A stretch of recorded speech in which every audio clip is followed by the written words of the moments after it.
Well, here we have Senor Jose Escalante from Lima, Peru, Futura Farms. How you doing, sir? I'm good. How are you? I'm all right. I'm still standing. You're still standing. Well, we're sitting. That's good enough. We Yeah. can start if you would like. Yeah, it's all right. We'll wait for the key change for like All a boy right. band, then All we right. can, you know how it goes. Yeah. But here you are, MJ BizCon 2024, GCNC Yes, Suite, sir. C-Suite Connector, hot on the back of the Andean Hemp trade fair you held in Peru recently. How did that go? It was a fantastic output. Shout out to the GCNC, to Chris and Jill, all the work they put. It was an amazing experience. I loved it. Absolutely. And again, do you feel like it wasn't just about the Peruvian market, it was about the whole sort of Latin American market? And what do you think the sort of opportunities are for companies who are coming from, say, Europe or North America, in Latin America and in Peru?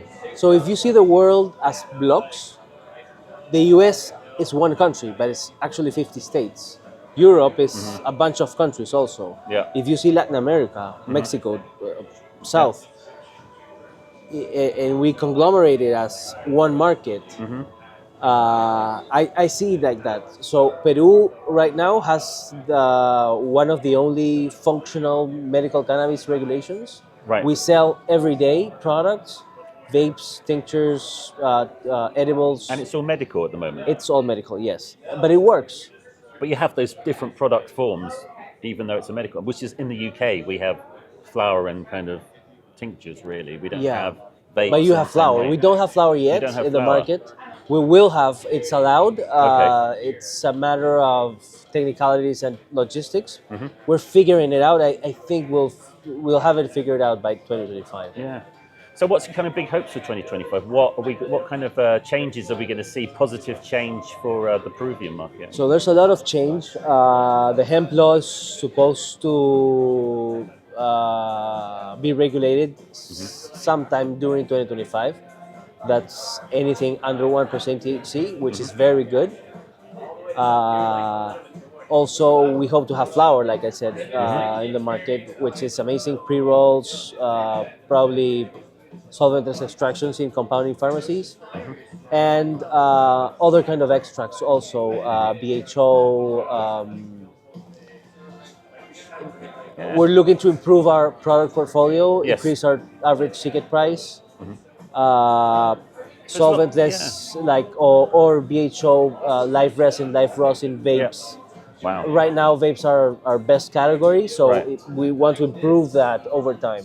It's interesting because, again, it's very different to what I'm used to. But again, it sounds like there's a lot of opportunity in terms of product forms. But in terms, I guess, the sort of legislation, in terms of how to regulate the market, Peru's quite advanced, you said, in terms of the rest of Latin America. So do you feel like you're setting a good example for what could scale across the continent?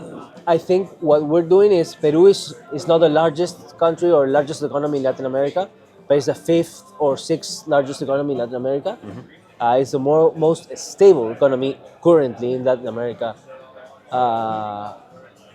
And we have a pretty functional, good, it's not great, it's good, it's functional, it works. Yes. Regulation in cannabis. So it's proof that how we're doing things in Peru works, and other markets can copy and paste. And how are they doing? I mean, Colombia, I spoke to someone earlier, they're just like, people just don't want to, do business with us because various reasons, or Brazil's a huge market as well. They're not competing in the same way. They're not as advanced as, say, Peru is in terms of, legislation, I suppose, regulatory market. So it's just different. It's different because Colombia's regulation is set out to export. Yeah. Produce, export. The Peruvian regulations, like nature, is different. It's local market is supply patients with their medicine. So the nature of each regulations is different. Yes. So Peru is looking to develop the local market, which is a change. Yes. We are an export market for any other, like blueberries, grapes, asparagus. But for cannabis, the law, as it is a medicine law, it's a medical law. It's work to develop the local market and have the people get their medicine, and that's working. Yes. It's and that's not it. perfect, but it's working. This is it. I mean, how many patients are there in Peru? And what's the I don't even know the population of Peru. So it's a 34 million people population in the whole of Peru. Lima, only Lima is 11 million people, Okay, so so roughly it's a third. significant, yeah. It's significant. Yeah. Lima is a very big city.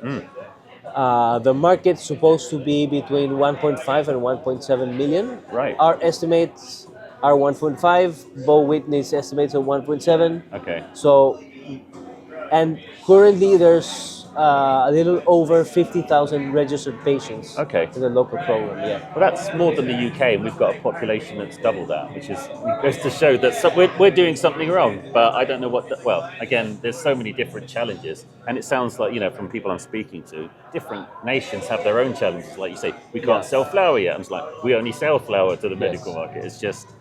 It feels like there's all these disparities, but I think by having these conversations, you start to understand. Well, they're doing it, so how do we get to do that, and how do they get to do the bit that we want? And we just need to compare notes, and that's what having all these conversations is about. That's what I think. That's what I think. That the main Yeah. the main idea behind the Andean Trade Summit was that, I mean, we have a functional regulation, and the gringos are doing it in the States for 15, 20 years. Why do I have to invent anything? Just partner up with them. Yeah, absolutely. Partner up with Chris and Jill and help. Let them help us develop and share everything. Absolutely. It's not a matter of money. It's a matter of let's get this done. Yeah. And then we'll all be well off. That's it. Eventually, it's all good. It's Yeah. coming, but that's it. It's putting the groundwork in, even when times are tough, isn't it? I think that's Yes. It's staying committed to the cause, even when things are fairly turbulent. But Yeah. But it's all good, man. And how I see it is, I've been to the past 5 MJ bases, right.